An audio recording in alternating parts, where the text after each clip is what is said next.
Finding love. Is it easy to find love? It could be.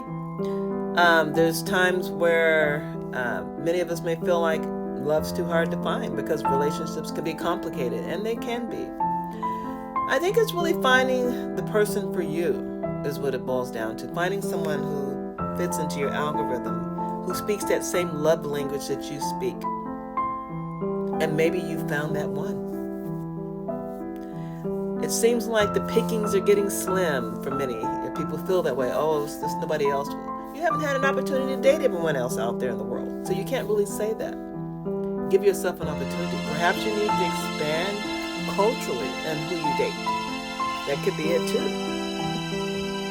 I know people have preferences in the type of individual they want to date, and that's okay. But allow yourself the time then to find that person who's right for you.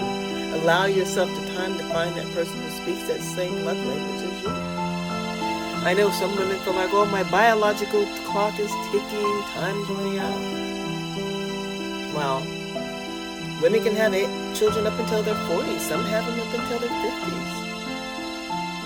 It's better to find the love of your life and bring a child in with the family than to bring one in alone. But then again, a lot of times many women end up raising children by themselves, and that's okay too. I know that's not ideally what they wanted. It didn't start off that way. It started off in a relationship, marriage, children, and then divorce for many. And then you're left with the children, and then you have to really vet somebody to come into your life that's going to be a part of your life, not only your life, but your children's life. And they have to be really vetted to make sure that they're fit for your family. That goes both ways. There's some fathers that have children and have to find a woman to come into their lives. But they have to love children just the same as parents love their own. Because not all people are good for you when it comes to relationships. Some people, you see it on the news. Stepmothers and stepfathers and boyfriends and girlfriends, how they abuse other people's children. They can't just love you. They have to love the whole package. And if somebody doesn't love your child the way you love your child, you need to reevaluate that relationship because it becomes a risk factor.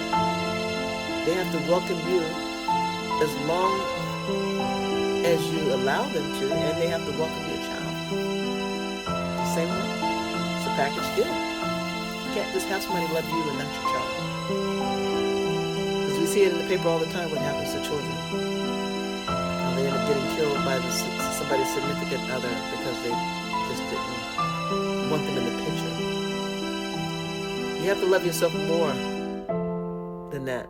There's no relationship that will overpower the love I have for my child, to where I'm just going to, allow that person to abuse my child in some kind of way. So we have to love ourselves. So when it comes to relationships, finding that person for you, you might have to look abroad. You might have to look out of town. Maybe not in your town. Maybe somewhere else. Give yourself opportunity to find love. It's out there. Can't say, there's nobody. If you're looking for love and you want love, allow it to come to you. Let it happen organically, naturally. There's a lot of websites out there, but there's a lot of fishing out there, catfishing, should we say. So you have to be careful if you're going to go online and find love. Make sure you video FaceTime them. Make sure you meet somewhere for coffee. Make sure you really get to know them. Some people may require a background check because, people meet up and next thing you know it, something happens to that person. They come up missing. People are looking for people to do things to do harm. But yet you're trying to find love. Allow yourself the opportunity to love yourself first. Self-care. And love shall follow. And if you're okay with being single for the rest of your life, hey, that's okay too. Love yourself. Enjoy yourself.